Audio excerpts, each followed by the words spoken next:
everyone, and welcome back to the Esports Channel. I'm Dom, and today we're giving you a quick rundown of all of the breaking news from this weekend's E3, specifically Xbox's press conference. This past Sunday, Microsoft held their annual E3 conference in Los Angeles, California, and we've got all the big news ready for you just in case you happen to have missed the big show in a condensed down and shorter format so you don't have to watch the whole darn thing. Now, we finally got some news from Microsoft on their next console, the long-rumored Project Scarlett. According to Microsoft, the device will run at 8K resolution, capable of supporting 120 frames per second, have ray tracing technology, and is set to launch sometime next year in the holiday season of 2020. Now, Microsoft also revealed some new information on its brand new streaming service called the xCloud.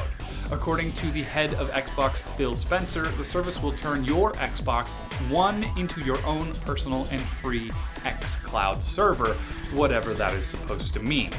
However, we also have the new version of the Xbox Elite controller coming soon. This new controller will feature over 30 new ways to play like a pro, including adjustable tension thumbsticks, new interchangeable components, up to 40 full hours of rechargeable battery life, and, of course, as is standard with these Pro controllers, limitless customization options with the Xbox Accessories app on Xbox One and Windows 10 PC. The controller also has customizable presets for specific games you can set, which is a pretty cool feature. I can't wait to see what preset they've got for Halo Infinite, which is going to be coming out in 2020 as well. In addition, speaking of Halo Infinite, Xbox's two biggest franchises got new trailers and release dates. Gears of War 5 will be available September 5th of this year and has a new multiplayer mode called Escape, which harkens back to the 4-player co-op chaos games like Left 4 Dead. We also got a full trailer for Halo Infinite, which will launch holiday 2020 to coincide with the release of Project Scarlett, so don't get your Master Chief hopes up anytime soon. It's still a long way down the pipeline. In addition, the rumors were true. We got our first look at Elden Ring, the Norse mythology title from George R.R. Martin and Dark Souls creator Hidetaka Miyazaki.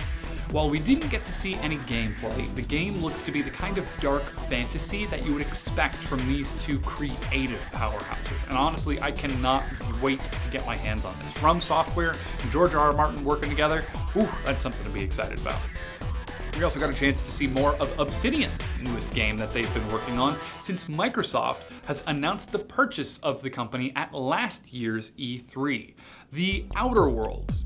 Now, the game is very reminiscent of Obsidian's previous RPGs like Fallout New Vegas, but with a wild and wacky sci-fi aesthetic.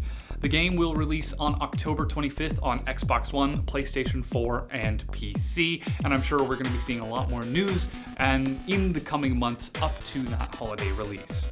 Now, Ninja Theory, the developer behind DMC, Devil May Cry, and Hellblade, is coming out with a 4v4 multiplayer arena game that looks like a combination of Overwatch and Team Fortress 2 with a heavy focus on melee combat, presumably using the team's experiences with the DMC reboot. Now, a character action arena game does sound like a lot of fun, however, it's going to have its work cut out for it if it wants to stand out from the very packed crowd of these arena shooters at this point, especially if it wants to compete against mega hits like Overwatch.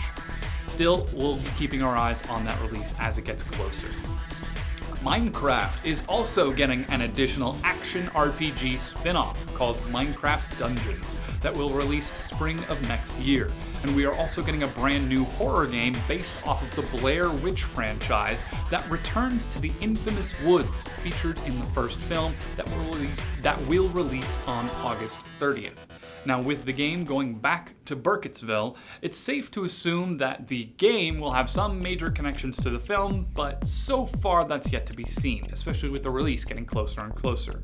Now, Battletoads also got a brand new trailer showing off its 4-player co-op beat-em-up action. However, don't call GameStop just yet, as we don't quite have a release date for the game for now, but hopefully we'll be seeing more of this title and its bright and wacky cartoon art style in the coming months, though the current speculation and rumors put it at releasing sometime this year. Double Fine Studios, the team behind some very, very famous games, specifically known for Tim Schafer, has joined Microsoft a little bit earlier this year, and they were able to celebrate that announcement with a brand new trailer for the highly anticipated Psychonauts 2. Be looking for more information on that as it comes out. Now, good news for anime fans, as at long last, after almost a decade of waiting, Phantasy Star Online is finally coming to the West as a free-to-play experience sometime next year. You finally get a chance to dive into that MMO with legitimate English translations. Now, last but certainly not least, with easily the biggest reveal of the entire show, we got another look at CD Projekt Red's next magnum opus, Cyberpunk 2077. While, again, no gameplay has been shown, we did get a huge reveal at the end of the trailer that showed John Wick himself, Keanu Reeves, will be a fully motion-captured and voice-acted character in the game. We only know that his character's name is Johnny, which is perhaps a bit of a mnemonic, and that he's going to be a pivotal character in the game's story. But of course, we're still looking for more details on CD Projekt Red's Cyberpunk 2077 as we get closer to release. But that all said, with the breathtaking Keanu Reeves out of the way, that concludes the Xbox E3 conference. Thank you so much for watching. We hope you enjoyed this recap. Be sure to check out our channel for recaps of all of the other conferences that took place this past weekend at E3. But in the meanwhile, my name is Dom. This has been the Esports Channel. Thanks for watching. Have a good one, and GG.